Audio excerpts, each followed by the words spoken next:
Krisztusban, kedves testvéreim, szeretett barátaim! Az Efezusiaknak írt levélből vett részlet egy olyan mondattal kezdődik, amely ezen a napon különösen is szívemből szól. Áldott legyen az Isten, Urunk Jézus Krisztus Atya. Mi más mondta az, akinek megadatott a 3/4 századi élet, amelyben megszámlálhatatlan jót kapott. Felsorolni is csak hiányosan lehet. A keresztény család, a példás életű és imádságos lelkű szerzetesek a nagy család tagjai között, az érvelődés és elmélyítő segítő tanítók, atyák, professzorok, a bencés közösség befogadó és megtartó szeretete, a sok-sok jó baráttárnő tanítvány, kolléga és munkatárs, akik a hosszú utam különböző szakaszain kísérték, és ma is kísérték életemet. Isten tudja, és magam is igyekszem minél mélyebben átérezni, hogy ez egy csöppöt sem magától értetődő adottság, hanem mindez ajándék, kegyelem. Ezért fogadtam el a fejlődő ajándékát, hogy titeket, akik engem elfogadtatok és szerettek, és akiket én is tisztelek és szeretek, erre a közös hálózó imádságra meghívom. Köszönöm, hogy eljöttetek, és köszönöm, hogy ma közösen mondhatjuk, áldott legyen az Isten, Urunk Jézus Krisztus Atya.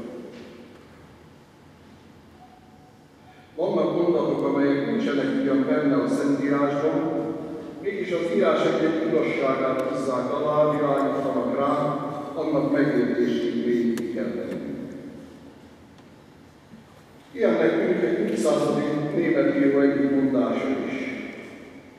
Az út menet közben növekszik lábad alatt, mint egy csoda.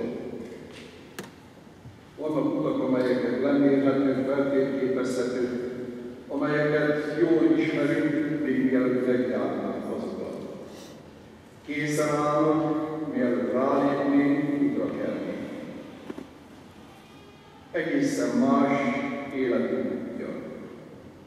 Nincsen kész az induló ég, az induló gép, vagy az induló napnak a kezdetén. Terveket készíthetünk ugyan, de ezzel a jövőbe vezető útunk még nincsen készen. Lehet, hogy tervezésünk része lesz ennek az előttünk álló útnak, de egy-egy megállóban, egy-egy visszatillantáson mégis elmondhatjuk, hogy meglepően más lett, mint amilyennek elképzeltük.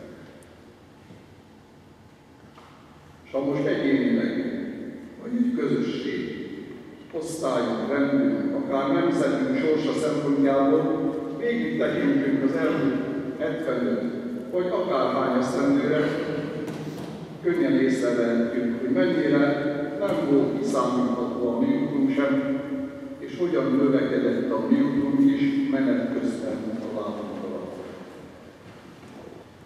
Ebben a pillanatban ez tűnhet egészen magától értetődő, egészen hétköznapi kijelentésnek is. Ha azonban egy hívő ember szemével nézzük, akár egy csoda megtapasztalása is lehet. Isten készít utat a lábunk alatt, napról napra, hétről hétre, évről évre. Nem mi vagyunk utunk urai, hanem Isten, aki az Efezusi levél szavai szerint kiválasztott bennünket a világ teremtése előtt, ő készíti, ő nyújtja, növeszti az utat folytóforgásra. A mai találkozás és máskor is néhány csendes perc legyen arra, hogy erre hálatelt szívvel ráfigyeljünk, és szemléljük a csodát, ahogyan utunk a mai napig alakult. Mert a csoda éppen azt jelenti, mi ezt nem látjuk át. Mégis ezen a titokzatosan megtervezett úton járunk. Isten valamennyiünket hivatása, mindegyikünket személyesen gondolt ki, választott meg.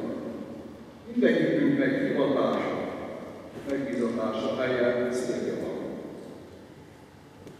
Van egy vonal, amely végighúzódik életünkön, amelyet nem mi mondunk, és amelyet csak akkor fogunk végérvényesen megismerni, a célunkhoz megérkezünk. Utunk titkát nem tudjuk átlátni, de szívünk mélyén él a meggyőződés, hogy Isten utat ajándékozott nekünk. És hogy most, vagy egy csendes órán szemünk előtt felednek az elmúlt években megtett szakaszai, láthatjuk, hogy egyik másik szakasz vidáman, állatpercével, a kellemes meglepetés örömével fogadtuk, más szakaszok azonban nehezek, idegenek voltak számunkra. Visszatekintve, talán mégis ezek a szakaszok azok, amelyek tovább vittek bennünket, tovább önmagunk helyesebb megismerésében, tovább az emberekhez való viszonyunkban, kapcsolatainkban, tovább Istenhez tudunk igazi titkálódni céljához. Ottunk azt mondja, hogy csak menet közben történik meg a csoda, akkor, ha rámerünk lépni arra az utat, amelyet Isten készített számunkra. Pál apostol viszont nyomatékosan arra figyelmeztet, hogy nem másra, mint arra rendelt bennünket Isten, hogy szentek és fedhetetlenek legyünk ő előtte. Ha ennek fényében vizsgáljuk magunkat és eredményeinket, észreveszünk, hogy mindaz, amit tettünk és amivé lettünk, az hézagos és töredékes. De Pál apostol arról is beszél, hogy Isten fiában fölkarol minket, kegyelméből megbocsát, és tartós megtérésre hív bennünket azon az úton, amelyen Jézus előttünk jár. A hit útján bennünket, merjük rálépni a nem általunk kimélyisért és kiszámítódra. Ehhez bizalom kell, amit a Zsoltárossal így fogalmazhatunk meg, benned bízom, Uram Istenem, sorsok kezedben tartom. A hitnek a megtapasztalása pedig éppen azt jelenti, hogy folyvást növekszik az út, hogy nem a sötét semmivel élünk, hanem valóban elérkezünk abba az országba, amit még nem ismerünk, de ígéretként már magunknak hordozunk. Hogy a csodát valóban észrevegyünk, figyelnünk kell arra is, amit mottónk nem mond. Az utat nem magunknak kell építeni. A mi dolgunk az, hogy hallgassunk az igaz szóra, és menjünk. Az út a lábunk alatt az Isten dolga. Nézzünk csak vissza. Nem mi magunk voltunk építői az elmúlt esztendőkben sem. Pedig sok szép, örömet végképp hozó szakaszt, meg fájdalmas, idegképűen kínos utat jártunk meg egyénileg és a nemzet tagjaiként is. És a következő évek útjai sem magunknak kell építeni. A mi dolgunk és kötelességünk menni hűségesen és engedelmesen, keresve a teljes igazságot, fölkarolva és segítve azokat, akik az utat mellé szegülnek, gyógyítva azokat, akik az egyik úton megsérültek. Menni lépésről lépésre, Jézus szavára figyelve, ahogyan az elmúlt években is, és eljuthatunk olyan tájakra, amelyekről a korábbi években még álmodni sem mertünk mi, akiket itt Európának ezen a tájain a hazugságok és a félelmek kényszerpályáján szerettek volna mozgatni. Most pedig előre tekintve. A jövőt illetően a 20. század egyik nagy történészének, Arnold Toynbee-nek a szavait szeretném idézni. Ő 1964-ben így fogalmazott. Amíg az ember fiatal könnyű előre nézni, nem jut föl benne hajlamút, hogy visszafelé fordítsa tekintetét. Ahogy az ember öregszik, nő a kísértés, hogy elindulszék a múlton, és elkapja pillantását a jövőről. A hajlamot ismerjük, ellen kell állni. Nagyon fontos, hogy az embernek közel legyen ahhoz, ami majd a halál után következik. Egy élet nagyon kevésre elég, még ha nem is ér véget idő előtt. De mindennek, amit az ember elvégez, jelentősége és értéke van a társadalom és a történelem nagyobb összefüggéseiben, amelyek között az ember arányos szerepét eljátsza. Bátorítóak, ennek az élete alkonyán is előre tekintő embernek a szavai.